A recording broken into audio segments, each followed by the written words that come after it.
Good morning, everyone. Brian here with BMK Retro Gaming. This morning I have for us the review of the IntelliVision home video game console line homebrew game, Oregon Bound. Now, to talk about it in good detail and all, first we should kind of talk about what it is derived from, what inspired its creation, which is the Oregon Trail,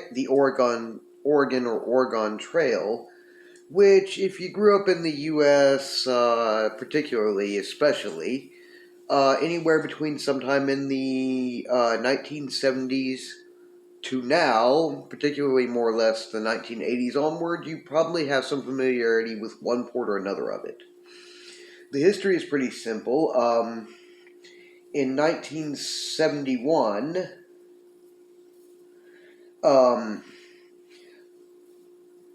a guy named Dan Rowitsch, that's Rawitsch.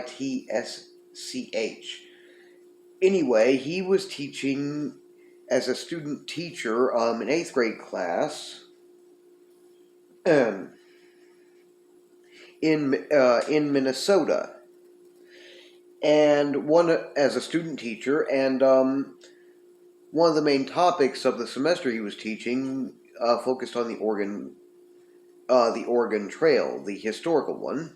So he starts coming up with what initially he envisioned as a board game type concept to teach the subject more easily to his students. But then his friends, Bill Heinemann, I think that is Heinemann, and Paul Dillenberger, who were roommates of his where he was studying, friends, checked in on him and found out about the project, and both being good with computers, said that it would be a perfect concept for a computer game program. So they started programming it, and it was programmed into the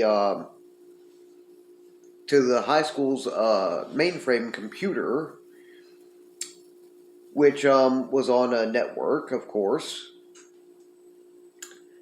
And, well, they made it into a simple concept. It was mostly, a text-based game. The students were paired off into groups because there was only so much time to use the network computer that the school and school district used. And they would basically vote, on making decisions together and all.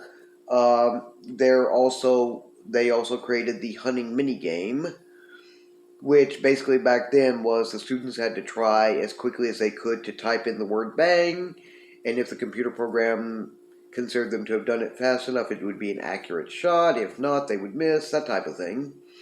Anyway, it got students interested, even though they didn't really have, a lot of them didn't have any real experience with computers. They were interested, a lot of them trying to stay after school and all to get another shot at playing the game. Even other teachers making excuses for their own students to come and have a shot at playing the game, so it's pretty popular. That was the 1971 original port, which was mostly text adventure type based. Then in 1975, Mr. Don Rauch went to work for the MEC, the Minnesota Educational Computing Consortium, in 1974, and they found out about the program, which he had deleted from the school's mainframe computer. It actually spread and been popular throughout the school district since being networked to every school in the district had access to the program. Anyway, he deleted it, so he got permission from Mr. Heinemann and Mr. Dillenberger, updated things with a bit more historical accurate details, such as that the Native Americans were actually friendly, for the most part, would give help and food to settlers traveling the trail, and updated some historical landmarks, things like that, and basically reprogrammed and released the program into the MECC, the Minnesota Educational Computing Consortium's computers in 1975, and from there it spreads and basically becomes spread out with the entire, every school district in Minnesota, and eventually starts spreading across pretty much to other U.S. states and all, because it's very, very popular. Anyway, then about 1978, MECC, which also did educational type programming and all for beyond just this, they started distributing to throughout the country and elsewhere. The program they had started encouraging schools and all, and to start adopting the Apple II computer.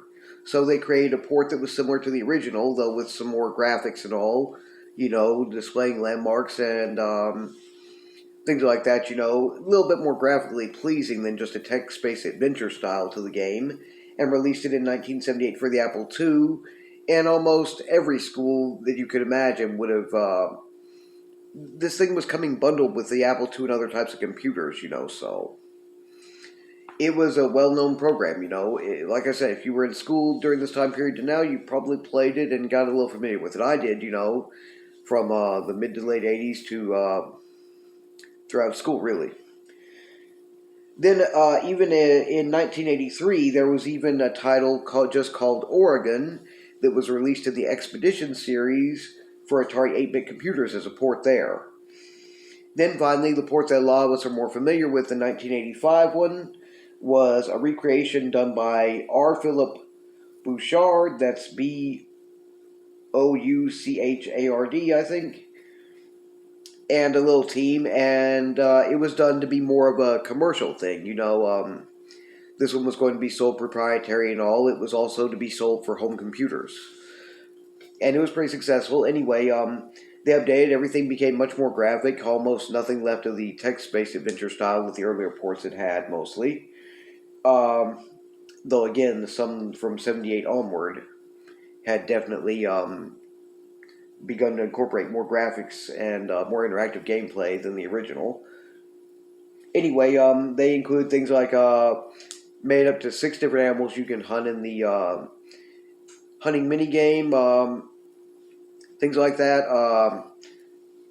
Did things like, kind of what Mr. Dan Rowich himself had tried to do earlier, which was time events more closely to, what type of events or disasters that you'd go through with, kind of make it where they coincide with what part of the trail they'd be more likely to happen on as you went along.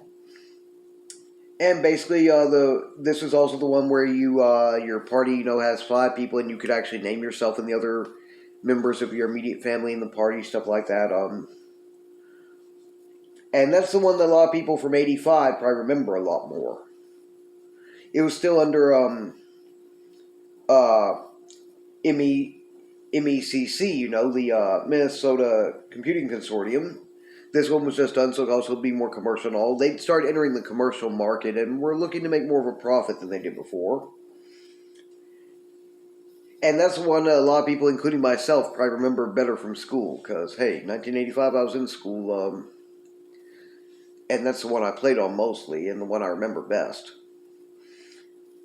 Anyway, then, there are other ports, in the meantime. How do you say, kind of sequels or spin-offs titled the Yukon Trail and the Amazon Trail were released, I think, in the 90s, And then finally, up in 2002, Gameloft released a port here that is for a combination of the Nintendo Switch, for Steam services and platforms, and for the Microsoft Store. And then, of course, we get in 2017 to where Oscar G. Toledo, Homebrew developer, he's the one who, besides doing a little bit of that and YouTube, he also is a good author. He's the one whose book basically helped my friend and fellow YouTuber content creator Brian Puddin learn how to program and develop IntelliVision games, and he's become very good at that. Well, he developed Oregon Bound as a homebrew port for the IntelliVision in 2017, which was published by IntelliVision Revolution. Good going, Rev. Basically, if you got something from Oscar G. Toledo, you know it's going to be a good game. I've not owned a whole lot of his work, but I have some, including this now, and if you got an Oscar G. Toledo game, odds are you're about to play a very good game. Anyway, Organ Bound, as it goes, is somewhat similar to the ones that were prior to the 1985 port. In terms of, it's not super complex and super graphically involved and pleasing and all. There are some differences. But it does remind you kind of the 85 port and those onward too in some ways. So it's different. As someone had asked me in the IntelliVision Invasion Facebook group, is it an adaptation? In a way, it's an original IntelliVision homebrew game, for one thing, but at the same time, it is kind of an adaptation in the sense is it is a homebrew port of the Oregon Trail. The name change, of course, would be to avoid any copyright or anything like that, intellectual property right issues coming up, anything like that. So, anyway, I got my copy at a base price of a little over $98. Cost me after shipping and tax more along the lines of a little over $121, but it was coming from, IntelliVision Collector is based in Canada. Here's the box and all. It's very nice looking. It looks a lot like an old IntelliVision box that coming back in the day. Mine is not a new copy. It's a mint condition copy. By the time I found it, I first learned about it from Brian Puddin's channel, YouTube channel, Brian's Man Cave. And by the time I started looking for it, I don't know if they were still available new or not, but they might not have been. But I've been looking for one for a while, so I was pretty pleased to get this, even though I'm concerned why I had to pay a little extra for it. And IntelliVision Collector just had it, and hey, mint condition isn't quite brand new, but it's still about the next best thing. This one, you can tell it's a little pre-owned, has a little bit of wear and tear on it, but not bad at all. Still mostly new. Here we see the back and all. Guys probably can't read very well from there, but it says down here that it was programmed by Oscar Toledo G, or Oscar G. Toledo. 2017 IntelliVision Revolution. Gives us a little description and shows a little bit what the gameplay looks like. Then, of course, there is the manual and all. It also comes with a kind of Fox postcard from the Oregon Trail. You have died of dysentery. 2017 IntelliVision Revolution. It looks like a postcard on back, so that's kind of a cool little extra that came with it. And then we have the regular manual. Go ahead and stick this back in here.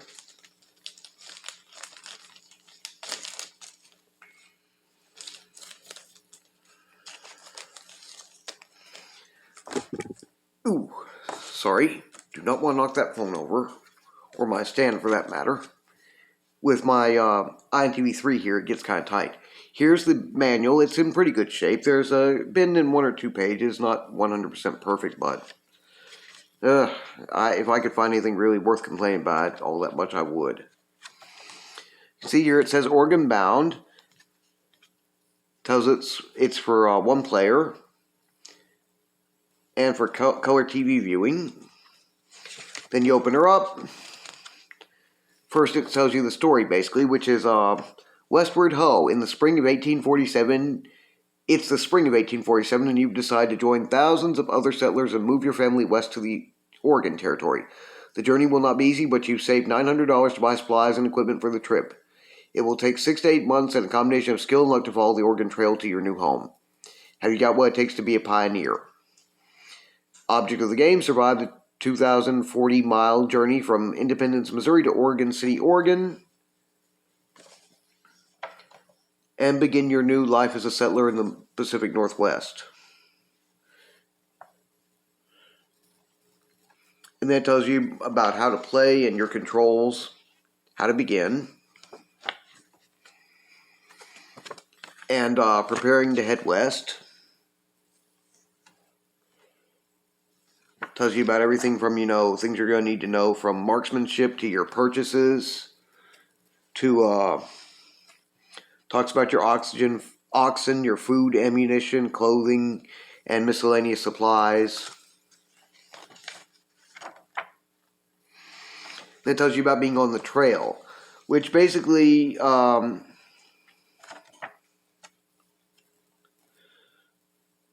it tells you about hunting, outlaws, and wild animals. Yes, you have to deal with those, and winning the game. Let me see here.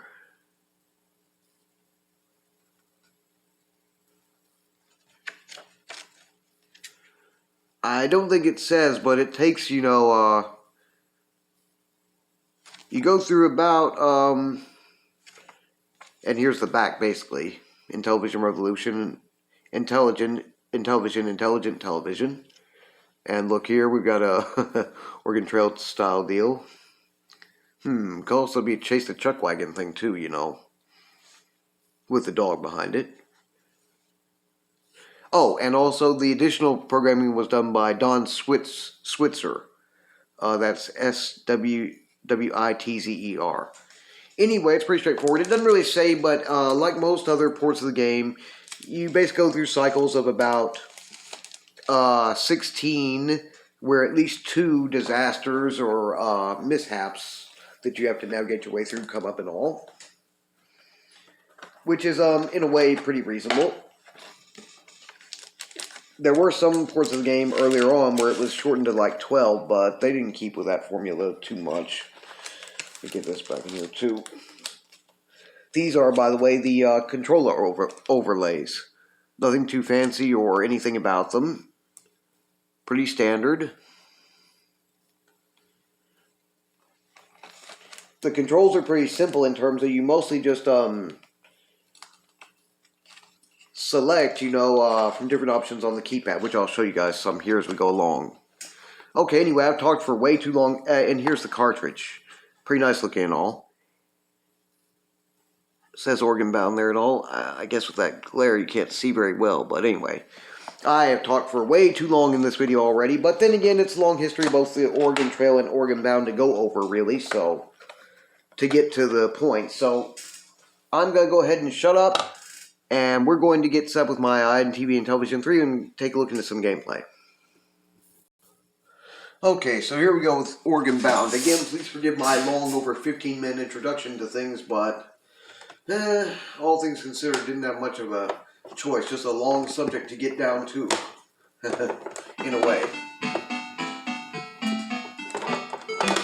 Let me get this controller out. Okay, we can see Oregon Bound after the introduction showing 2017 IntelliVision Revolution. Start game is option 2, we'll go with that. I'll pick 5 because I'm not the best. On this one, it's a bit different, you know. You don't walk around and find animals to shoot as much as you just take your shot as they come within range. Okay, we have $700 left of our original $900.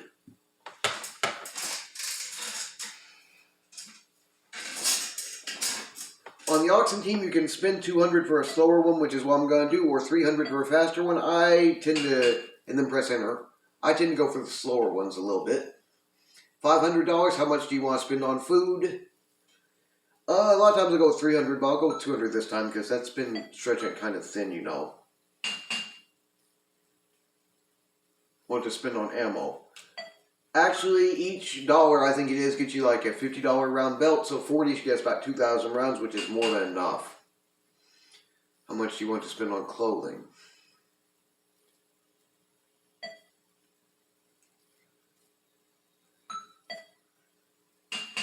$100 and $100 on miscellaneous supplies, and $60 just in case for other things. And there you go, it shows your wagon just moving along, you know, not quite, you know, like it does in the other ones like the 75 port where you show what's in front of you and what's coming up behind you.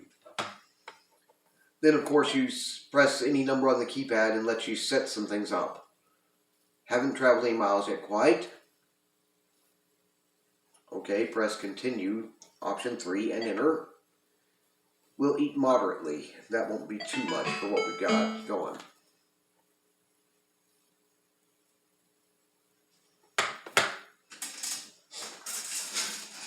Another thing here is it'll tell you about things like if you had a disaster crossing a river, lost some things or something. But you don't have to navigate river crossings with, like, say, caulking your wagon or trying to ford it or hoping there's a ferry there and stuff. 203 miles already, huh? We'll just continue here. Riders ahead, they look hostile. Run, attack, continue, or circle wagons. I've never tried the circle wagons option before, so let's see what happens if I do that. These are basically numbered,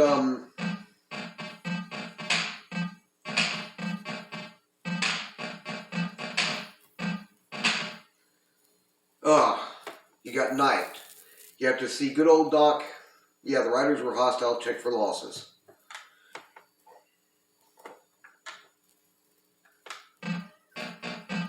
That's number 2 right there.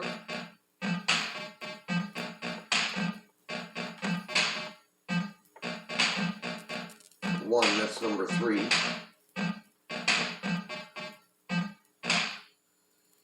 Got shot in the leg and they took one of your oxen. Better have a dog look at your... That stunk. Doctor's bill is $20. Still got plenty of food. Miscellaneous items are still good. Ammo and clothing are still good, so... We'll just continue. Oh, wait. Hang on, gotta clear that. Okay, there we go. Go ahead and keep eating moderately, which is between good and bad. Oh, no. See right here, it tells you which one you need to hit, button you need to press to get an accurate shot out of it.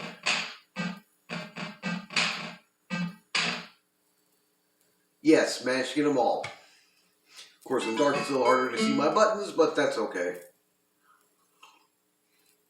That's the Facing Wild Animals mini-game right there. And here we are, we're at the courthouse in Jail Rocks. Don't remember this from any of the others. Maybe I should, but I don't remember. Okay.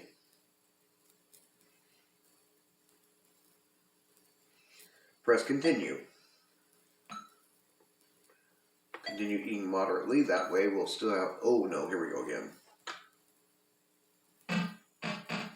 4, 1, 2, 4, 1, 5, 3, 5. Still on the draw. They got your food and clothes, darn it. And it get too much of the clothing, I don't guess. We'll just continue for now. Unsafe water, lose time looking for a clean spring. Rugged mountains, the going gets slow. See, these are things that can all happen to you. This game has more ways to end a mountain pass time and supply. Basically, this game has more ways to either sicken you, seriously injure, or kill you than many others. So did any port of the Oregon Trail, but of course, the original historical Oregon Trail was no picnic either, so...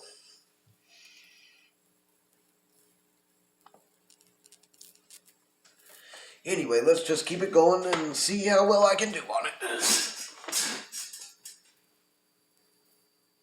Oh, we reached a fort, I guess. Guess I'll show you guys the hunting game since I don't want to spend any money on extra food right now. You just press 1 when there's an animal in front of you and try to take the shot. This is kind of like your dinner got... Hey, I managed to shoot 3 of them, you jerks.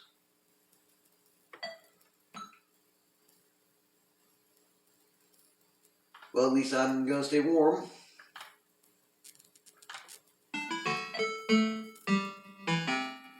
Independence Rock, huh? Next little milestone there.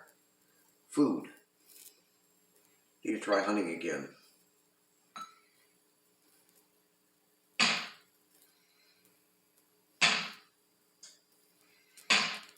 Kind of like having to shoot bang, type bang in the original or some of the other ones. There we go, got some. Keep eating pretty moderately. This game does not give you a break, you know. Not by much. Food 72, still plenty of ammo, miscellaneous supplies. I'll hunt again to increase food supply some. There we go. That's what I was talking about. Wagon gets swamped fording the river.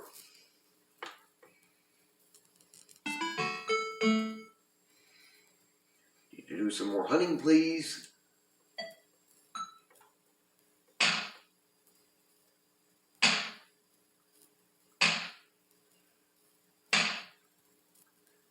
Got some.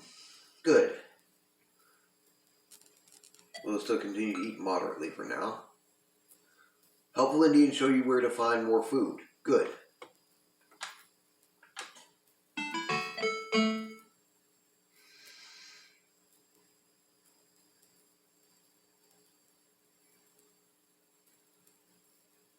A couple more time just to be on the safe side.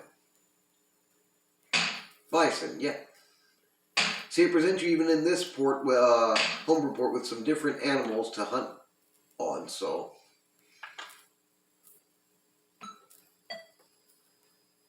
Daughter broke her arm. You had to stop and use supplies to make a sling.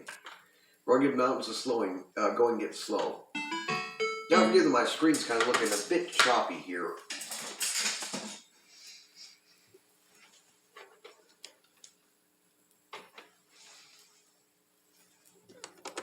Sometimes will. You see what I can do about that. That's a little better, I think, maybe. If I were sitting a bit further back, it'd probably look a bit better, but oh well. Okay, so miscellaneous supplies, 80, clothing, 56, food, 109, doing pretty good. So let's go ahead and hit continue. Go ahead and eat moderately for now. Oh, fording river, loose food and clothes, dadgummit. Down to 61 food, lost some more clothing.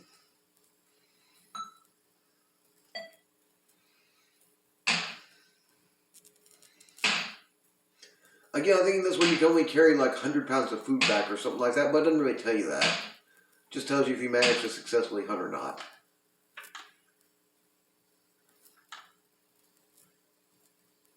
Continue to eat moderately because that's kind of... Again? It's barely got some food back, you jerks. Lost plenty of clothing on that one too. I didn't say that. I don't want to do that. 0. Spend $5 extra on it.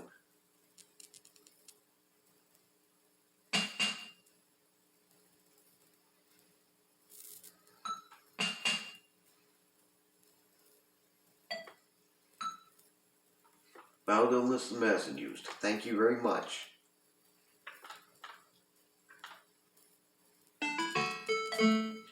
Oh well, nobody ever said this game was easy.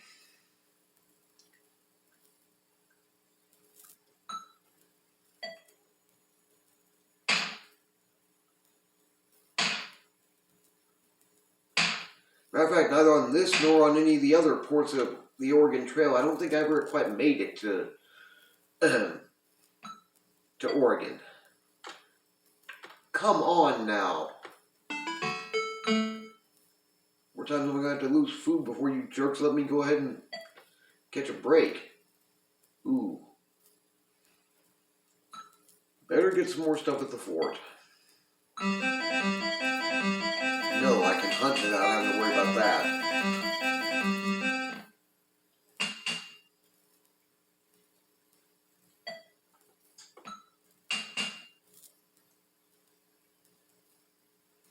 Fine on that.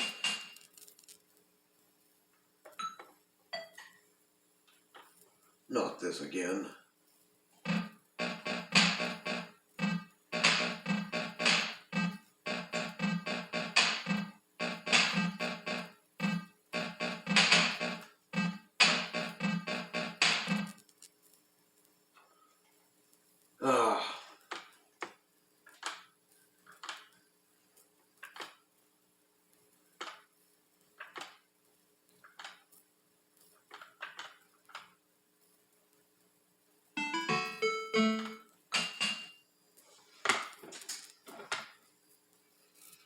Yes, I get that.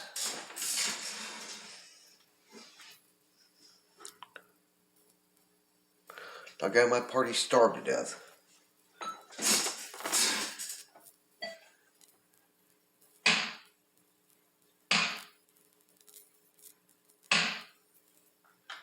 Okay, good.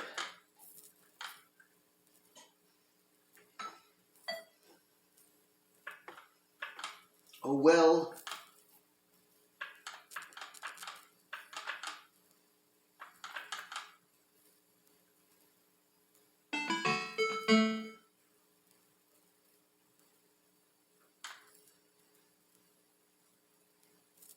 Okay, there we go. And that's the end of the game, too.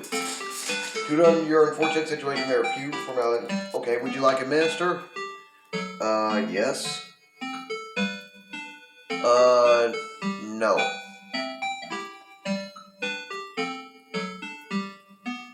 Of course. Okay.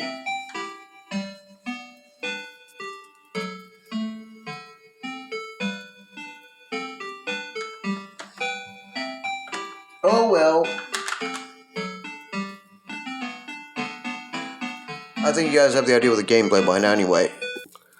Okay, so that was the Organ Bound, a 2017 IntelliVision homebrew game by Oscar G. Toledo and published by IntelliVision Revolution. I have a few recommendations and links for you guys, hoping to do this before it gets split into a second part on the video. M. Thompson 111 1111. It's 4 ones. He's a new one for me. He's got a pretty good one. My friend Brian put him with his channel Brian's Man Cave. And Oscar G. Toledo himself with his channel Nano Chess. You guys should see me put up an announcement post for next week's Atari VCS 2600 Original Library review, so keep your eyes peeled for that. In the meantime, love you guys over at my IntelliVision Invasion Facebook groups. Y'all should be getting this before too long. In the meantime, you guys have a very Merry Christmas. So Merry Christmas to everyone. You guys take care, and hopefully I will see you again on this next Wednesday.